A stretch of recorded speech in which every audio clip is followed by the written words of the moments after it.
नमस्कार मित्रांनो, श्री स्वामी समर्थ।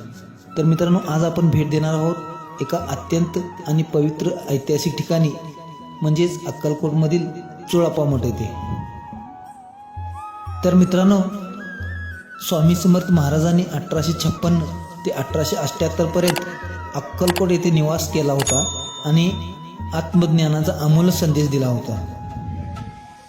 ज्यावेळी स्वामी समर्थ महाराजांनी या जगातून समाधी घेतली, तेव्हा त्यांच्या नश्वर अवशेषांचे अंतिम संस्कार या चोळाप्पा महाराजांच्या घराजवळ करण्यात आले होते।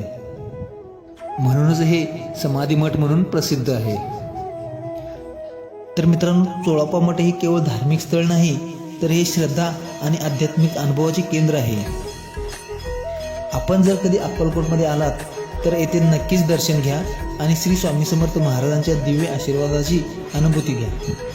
मित्रांनो, या व्हिडिओच्या माध्यमातून आपल्याला दर्शन द्यायचं काम करतोय आपण। दर्शन घ्या। व्हिडिओ आवडला तर चॅनलला नक्की सबस्क्राईब करा, व्हिडिओ पूर्ण पहा।